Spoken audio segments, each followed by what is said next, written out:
Hi, I'm Patricia Grabarek. And I'm Katina Sawyer, and welcome to the Workr Being podcast. Today, Patricia has an article for us. Do you want to tell us what we're going to be talking about today? Yes, so it's all about workload and how it impacts stress. And basically, it's knowing like how your workload is going to change can actually impact how stressed out you feel by your current workload. So like if you anticipate it's going to get better, that might change how you feel. If you anticipate it's going to get worse, that can change how you feel. And I'm guessing really you have some guesses as to which direction it might go. If I think it's going to get worse, I get very happy and excited. It's only downhill from here, baby. Today's the best day I'm going to have in a long time. No, but that's cool, though. Workload is something that we've talked about a lot and something we don't think about as much as something we can actually like fix and affect in our workplaces. I think sometimes we just accept that our workloads like are what they are, and we don't think about making changes to them or thinking about how like just that direct workload is affecting us. So I really like that topic. Yeah, I think it's really interesting. It's kind of an early study in the like change space. So like talking about like how workload is not static. I think a lot of research has kind of just looked at workload like in one point in time and this is really talking about that change piece. I think there's a lot of work that still needs to be done, but I think this is a good starting point and definitely gets you thinking about like what you can do as a leader, for example, to try to help some of these situations. So it should be a good one. That is awesome. Well, I'm excited to learn more about it. And in the meantime, how is your life? Things are good overall. Nothing. I mean, it's still COVID. Nothing's happening. True. Hanging out at home, doing that. Really loving our Peloton. Like, yay. Obsessed. So yay. That's fun. And my sister just got one, so the two of us are like your little friends. Yeah, we're like checking in on each other, which is funny. That's cute. It's also funny because she hasn't worked out during like not in the same way that she used to pre-COVID, which I think is true for everybody. And so like I've had my Peloton just like a few weeks more than her, but it's enough that like I'm really starting to see improvements in terms of like my strength. And then she's not yet there, obviously, because she just got hers. So it's just funny to like, she's always like, don't judge me. I barely had any output in this one. And I'm like, I'm not judging it's you. Okay. It's like, fine. You're like writing it down in a notebook. Like, yeah, I'm like, had a bad day today. It's like my output far exceeded her output. Uh-oh. That's really funny. That's fun, though. I feel like when you can do stuff like that with a group, it helps. Keep you motivated towards it too, and like it's fun to just have like the ability to share with someone the same kind of experience. Yeah, it is fun, and there's a lot of people I know have it. So like Jill has it, for example. Oh, nice. So she and I talk about it as well, and she's like the most intense person when it comes to workouts than that like ever. Like she like when I first got it, I like looked at her workouts and I was like, oh my god, it's like every day she's like doing at least a full hour, and I'm like, why do you have time for that? But it's always like it's like 5 a.m. and I'm just like, oh my god, you crazy lady. No, I'm not getting up at 5 a.m. to do an hour worth of workouts like and then doing something later. Like she does it so much, but it is motivating because I'm like, oh well, Jill got up at this time and she did this, so like I guess I can like at least squeeze in 30 minutes here and like 10 minutes later. Right. You know? Right. Yeah. So that makes sense. Yeah. That's cool. That's exciting. Yeah. I'm not an early morning workout person. I'm like a later at night workout person. So I feel like a 5 a.m. would not fly for me. I would stick with that for like a week and then I'd be done. But late at night, I feel like my brain is like fried. Like if I was going to get up at 5 a.m., I feel like getting up and like going to like starting to do something that requires my brain right away would be better for me, because like then I'm using the alertness to like do something like mental. But by the end of the night, my brain's a little fried, but my body's okay. So like I can do stuff later as opposed to early. That makes sense. Yes, I think you should get a Peloton. One day I'm going to make you get one too. I'm not. I really do well with the stupid beach body things. Oh yeah, you've done this for like, so long. I'm on day 150 of straight workouts. Oh. Yeah. Very proud. Yeah. So I do it because I can do it anytime I want. It's the same as Peloton, but like I don't do well with equipment. I just do well with weights and cardio, like just like regular weights and cardio. I don't know why, but that's what I do well with. No bike for you. No bike for me. And it's $100 a year. So I'm like, this is a win. Like if it works for me, then it works for me. You know what I mean? Like it's like, what's the point of doing something else if that works? Yeah, for sure. So that's what I did all before my wedding too. But I haven't been doing the same person. I used to do Autumn Calabrese, and lately I've been doing Joel Friedman, and similar styles, a little bit different. I might go back to Autumn soon, but it is funny because they're just like so stupid, but they're like basic. It's like not hard to figure out it's like weights and cardio. Like it's not anything mind blowing, but just having the structure and not having to think about planning it for myself. And they're different, like all their new programs, it's a different one every day for like 80 days or however many days. So like there is variety still. So I do like that. I do enjoy. That makes sense. Like just not even thinking about it, just having it ready to go and you just do it. Yeah. I've been like, I actually have been having fun planning my classes. I'm like, all right, let's find which music I like, which person I want to do it with. And then they have like this feature where you can like stack the classes together. So it's like you make, I don't know, whatever. I'm cool. Like really getting excited about it, but that's fun. It is fun. It is fun. I feel like some of the other apps I was using, like there was one that I really liked, but it was good when I was going to a gym where I had heavier weights. Like we just don't have a lot of space. Right. It's either like we could get like a giant thing of weights or we could get like something like the Peloton. And personally, I like something like the Peloton more. So, right. And like, you know, some lightweight, some body weight stuff, but I don't need like a giant thing of like a million different dumbbells. And that does take up space. Right. And also, like, I live in an apartment, so the thing that's nice is that the Peloton's, like, super quiet, and we have it on the second floor. But there's not room for a lot of gym equipment on the second floor. So, and if I did in my office, I would just be, like, dropping weights on top of, like, somebody else's bedroom. Like, I just, no. No thanks. No, I know what you mean. I didn't do that at all in the house that we were just in because I was afraid that I would... like I was going to the gym in the house that we were in before because I was afraid that we would like mess up the floors. They were like original floors and there was no basement and there was no place that was carpeted. And I was afraid with weights, I would mess them up and blah, blah, blah. When I was in an apartment, I didn't want to be jumping around all the time. But in here, finally, I can like jump and use weights and nobody hears me or cares. So, but I would, the quietness thing is definitely a factor. I'm glad you like it though. That's exciting. Yeah, it's fun. So that's what's up here is Peloton with my sister. Nice.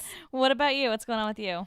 I don't know. The inauguration is this week, so things are a little bit creepy in DC. Yeah. Hoping that everything goes okay. And you know, just waiting that out. So on Wednesday, everybody's like laying low and so that's kind of an odd, there's a tank outside of my office. So that's kind of strange. I don't have to go into the office, but there is a tank outside of it. So that's an odd sight to see your office with like a military tank sitting outside of it is a little strange. So it's a little bit of a weird time, but hopefully everything goes okay. This is so weird whenever we record these things early. I'm thinking in the back of my head, like the people listening to this already know how it goes. I hope it's fine. But yeah, so it's been a little bit weird in DC, just kind of like staying in and hanging out. But yeah, everything else is pretty normal. Just my classes got going last week, so teaching a few classes this semester, so they're all virtual, but got into the swing of those. So, you know, there's some new stuff starting from a work perspective for my classes, and super impressed with the graduate students that I have right now and their like supportiveness in like the chat and like their like tech they're like all over it with the technology and messaging and sending stuff and like being engaged. And that's been really fun because I think everybody's really gotten a hang of all the ways that you can use the virtual technology. So different from the time I taught this in the class before, I think people have really like gotten comfortable with all the technology. So that's been kind of fun to see everybody like more of a what you would get in a normal classroom of like a collaborative, like camaraderie environment. They've like figured out all kinds of ways to make that happen that I feel like wasn't happening before. So that's kind of cool. I'm happy to see that. That's great. Yeah, it was cute. The one, I had them go around and say, for our happy hour, remember we did like, what's one thing that's sustaining you during quarantine, when we did our like holiday spa event, we asked that question. And I had them answer it. And like one of the students was like, oh, like I've been cooking a lot or whatever. And then like all these students are like, yeah, cooking, like what kind of stuff you like to cook? And then after they're done, they're like putting stuff in the chat box and like, I have to exchange recipes with you. And like, oh, like I've been baking, like how about I mail you some cookies and you mail me what? And I was like, this is so cute. Like everybody's like all like, so I think they've really adapted well. It like speaks to the resilience of people in this time that like they've done a really nice job of, making things feel a little bit more normal, I think, than it did last semester by really getting adapted to and like using the technology to the full extent that they can to make it feel like a real classroom. So that's kind of exciting. I was happy to see that and looking forward to continuing to learn more about them. They seem like a great group. That's awesome. That's really cute. I'm so glad they're doing that. I think it's so easy to lose that like little chit chat and friendships that build when you're in person in the classroom. So that's great. That's awesome. Yeah. So that's all off to a good start. So hopefully this week goes okay and then move forward with the rest of the semester. And speaking of new classes starting and things going on and all that kind of stuff, we should be talking about workload. So do you want to tell us more about your article? Yes. So you stole my transition. I was going to say something about how your workload is increasing because your classes have started. So we're both like really excited about this transition apparently. Yes, but we're really into the transitions. So this article was written last year. It was published actually in December of 2020 in the Journal of Occupational Health Psychology. And it's written by DiStasso and Shoss. And it's called Looking Forward, How Anticipated Workload Change Influences the Present Workload Emotional Strain Relationship. That's interesting. Yeah. Pretty, I think, straightforward title, which is nice. Kind of get a sense as to what they're talking about. Yes. But basically, what they're talking about here is, workload. We generally know what workload is. They defined it as, a demand placed on employees that requires continual exertion of energy to meet.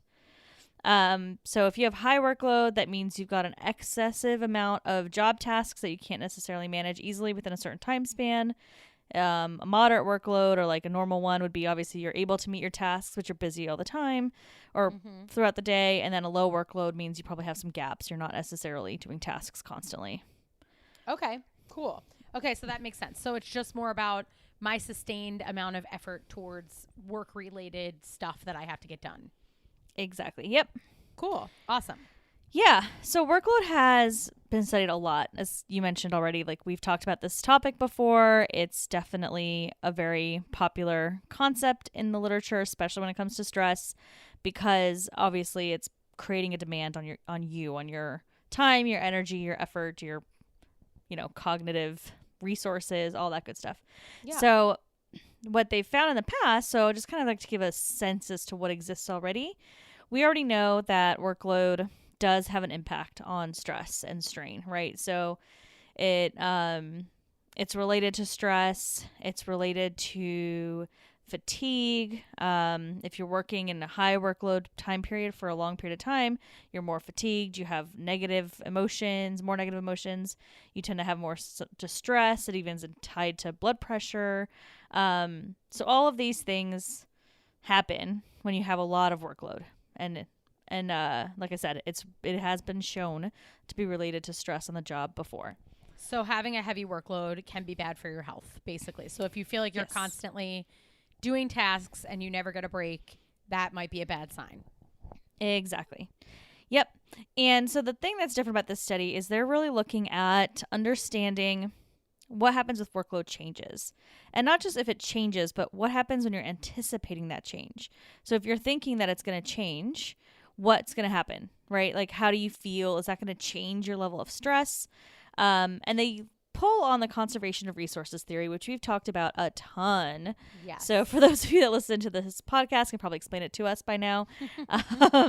But basically, that's where, you're trying to, if you can maintain your resources, then you're going to be better off, right? As you work throughout the day, if you're putting some sort of, like, let's say you're like, if you think about like running, right? If you're running, you're using energy. And as you continue to use that energy, you're running lower and lower in your resources. So your resource here would be your running energy, right? And if you can't continue to give yourself more resources, eventually you're going to be too tired to keep running, right? So if you're a runner, you're going to need to take some rest days. You're going to have to sleep. You're going to have to do these different things, stretch your legs, do different things to continue to give yourself more resources, to conserve your resources so that you can then continue to do the activity that you need to do, right? Mm-hmm. So as you're consuming resources, you need to replenish them. So workload is seen as a stressor. So in your work environment, it is a stressor that is using your resources. It's using your brain power, some physical resources, etc., as you're trying to do your job. And so that's going to obviously then lead to stress. So as you continue to deplete your resources through your workload, you're going to get more and more stress. But if there's a way for you to replenish that in some way, so whether that's having a lower workload for a period of time or the different recovery techniques we've talked about in the past on, when you disconnect from work at night, etc., you replenish those resources and you can move on with your day, right? And be fine, be okay. Yep. Yes. So you can have a heavy workload as long as you have some way to make up for that after you go through spurts where you have a lot of sustained energy towards tasks. But if you just like keep running and running and running, eventually you're going to have to stop. You're going to run out of steam. Exactly. Yes. Cool.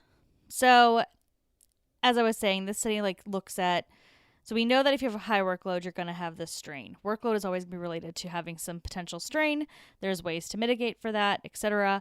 But now what happens if you are thinking about getting more workload or thinking about having less work, right? So let's say you know that maybe you're an accountant and it's tax season. You're in the middle of tax season. You have a lot of work going on. But then you realize, okay, April 15th is coming in 3 weeks. After that, I'm going to have a bit of a break. So you see like the light at the end of this workload tunnel, right? The opposite could be true for an accountant, right? When you're maybe in January, you're starting to send out notifications to your clients that tax season's coming, start making your appointments, gather these documents, blah, blah, blah. So now you're seeing that your workload's about to increase.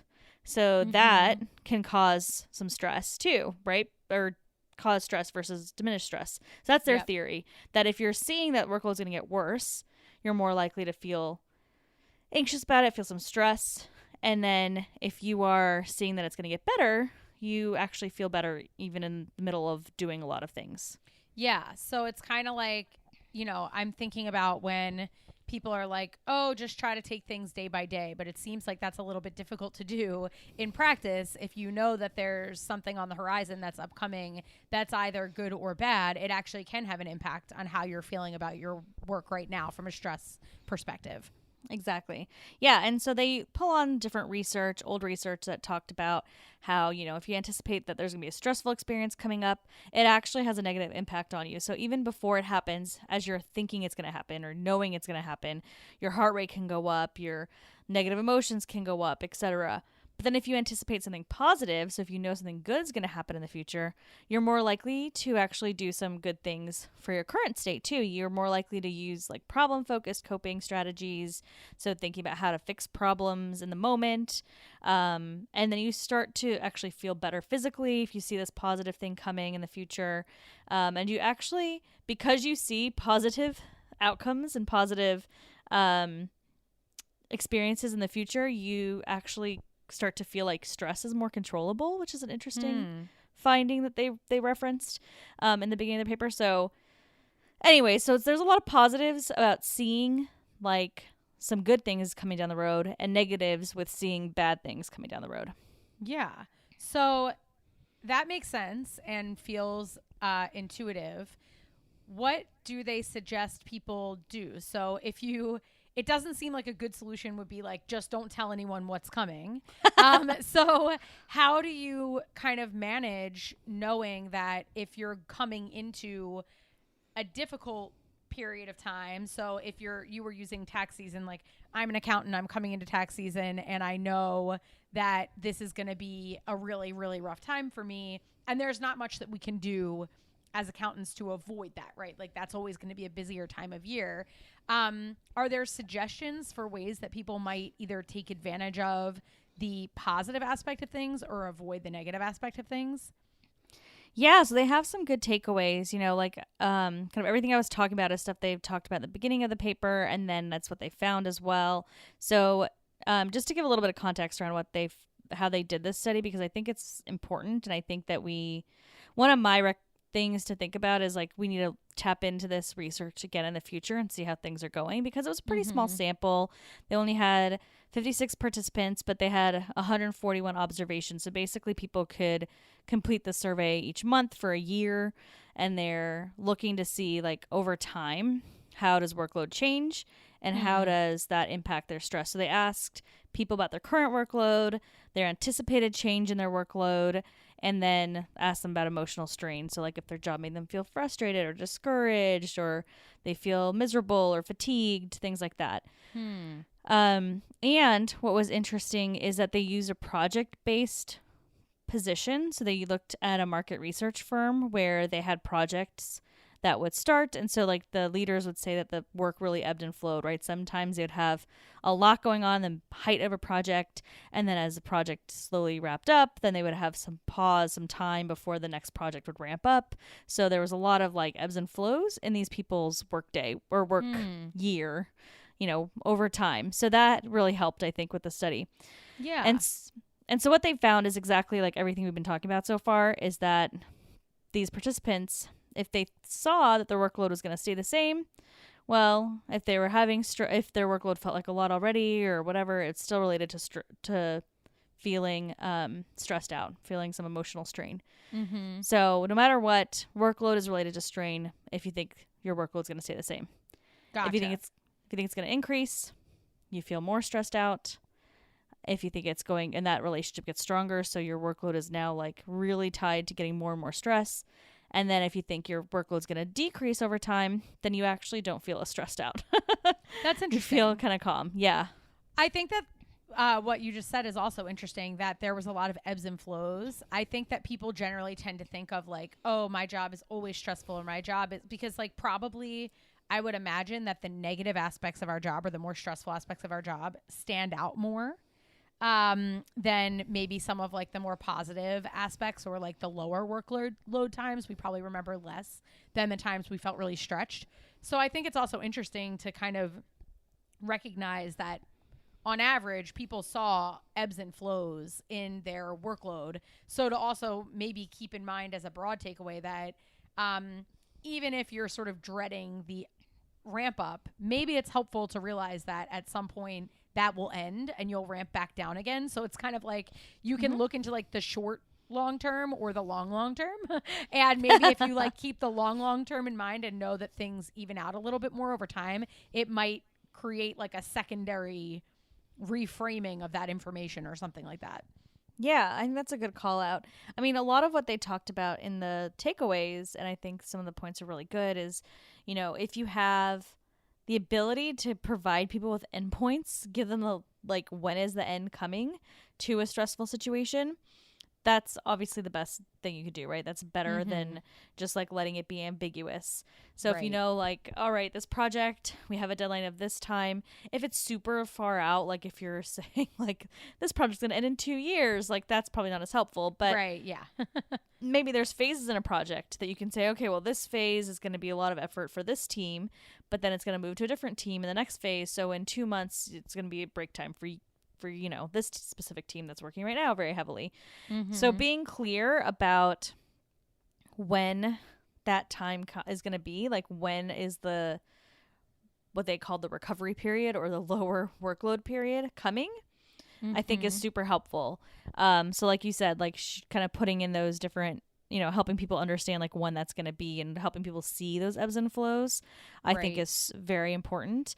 And then I think it's also important to help, like as leaders and, as an employee, even for yourself, if you're going into a high workload period, if you know that you're entering tax season right now, think about ways that you can help buffer the impact of this high workload that, we've talked about in the podcast elsewhere, right? So there's all sorts of different ways to recover when you get home from work, taking your weekends, taking breaks throughout the day. All of those things apply like always, but can be particularly helpful when you have a high workload period of time. So if you're going into that moment, think about how you can, instead of seeing that, oh gosh, my workload's going to get a lot higher, how about take that time to plan how you're going to fix that while you're in it, instead of focusing on the fact that it's going to be higher. Right. So kind of that like problem focused coping that we talk about sometimes. So this may be a case where kind of getting wrapped up in the negative emotions about thinking about things getting more difficult, like an avalanche of stuff that's coming your way, trying to come up with an action plan for, okay, I know that this is going to increase. What am I going to do to actually address the increase, and creating some concrete steps to sort of manage your time. Exactly. Yeah, totally agree with that. And then I think there's a really nice takeaway, like a positive takeaway here. Obviously, if your workload's going to go down, like that's a positive takeaway. You're going to be doing better off. Like, so focus on that. Like, look forward to that time to help you manage the workload you're in currently. But the thing that's really great, like if you think about it from yourself, from your perspective, but also as as a team lead or manager or whatever, like employees can push through really hard periods of time if they see that end. Right. Like if you are giving your employees a reasonable workload most of the time, and you have to make people do, like, let's say you're right before a launch of something, a product, whatever, and there's going to be some really crazy few weeks or months, help them see that end. When is that end? Right. What's that going to look like? And that, if the employees already trust that your workload's going to be relatively normal after it's done, then people can push through it, and it actually doesn't impact their wellness as much as you would think if they see the end. That makes sense. Yeah, that, it's that same idea that I was thinking about before of like, there's the short term, long term, like not today, but soon my workload's going to get really big. But then but after that, whatever, 2 weeks after that, it's going to go back to normal or it's going to decrease. Like you could almost just change the horizon that you're looking at it with, and having that like that clarity around when's it going to go back to normal. And that's why I think a lot of organizations, when they're going through big changes where they end up like laying off a bunch of people and now they're short staffed and people are like, now I'm doing 2 jobs and I have no idea like when things are going to go back to normal for me. Like that's probably one of the reasons why you see so much turnover during those periods of time, because people are like, there's no end in sight, or I don't see a plan for this. I don't understand when things are going to go back to normal. But if someone said to those folks like, look, we're going to do something to address this within the next 30 days or whatever, and your job will go back to what it was like, people might not leave in those 30 days because they see an endpoint. Yeah, exactly. It's helping, like you said, change people's horizons, show them where that end is, and have them look forward to that end. And honestly, as an employer, you could also think of like fun ways to get that end seem even better than not only is your workload going down, but we're going to have a day off. Everyone gets a day off after this project wraps, or you can, half day or whatever, or some like little thing like that can make people feel like super excited. It's like, oh, we'll push through this, but I know that I'm going to have a 3-day weekend, or I'm going to have like my Friday off before, X date, and I get kind of like start planning things for that, etc. So I think leaders and organizations can really take advantage of this future focus, and then employees really need to do that as well, right? If someone gives you these opportunities to know when your workload's going to get better, look forward to that, plan for that, think about that, and get yourself motivated through this hard time to get to that end, and help yourself not have that same emotional strain during this amount of high stress work, because the end is coming. Yeah, that makes perfect sense. I think those are really great tips. So if you know that a lot of work is on the horizon, try to focus yourself on what's to come after that. And if you're a manager, make sure you're giving clear end dates. And then if there's good stuff on the horizon, try to focus on that as much as possible because it seems like that's helpful. Yeah, it definitely is. So I think this is a really great like start in terms of this research. Like I said, I think there's a couple of things in the study that they called out even that I think there's a lot of room for improvement and potential follow-up studies so we can really understand this phenomenon a little bit better. But I do think that the initial story makes a ton of sense. It's kind of intuitive. And, you know, we are future-focused creatures. We always say, like, let's be mindful. Let's think about staying in the present. And that is obviously helpful in a lot of ways and a lot of times. But clearly not always. In this case, being hyper future focused may actually help us quite a bit. Yeah, that makes a lot of sense. Yeah, so don't get drowned by your future, but also, you know, don't let the future sink you because you're not in the present, but also don't let the future sink you because you're, you know, not thinking about what's to come even in the further future. So maybe like a farther time horizon when things don't look good is a good plan.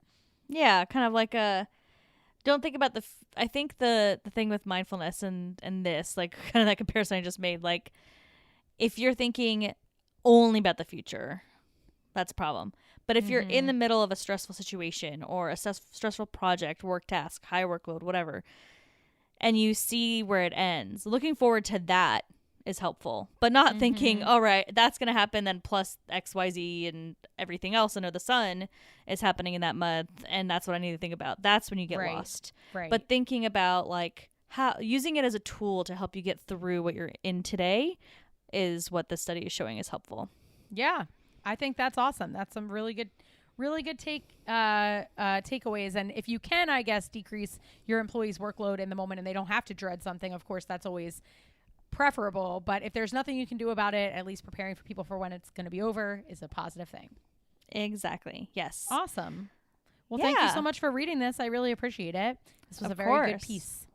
I thought so too. I thought it was really interesting, straightforward, and super simple takeaways. So everyone go, if you're having a hard time right now, think about that future end date, get yourself ready for that and get all excited about that and help yourself get through today.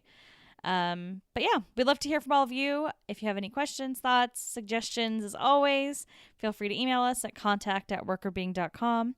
You can also find us on our website, workrbeing.com, and on social media at workrbeing on Instagram, LinkedIn, Facebook, and Twitter. Thanks for listening. The Workr Being podcast is hosted by us, Patricia Grabarek and Katina Sawyer, and produced by Allie Johnson.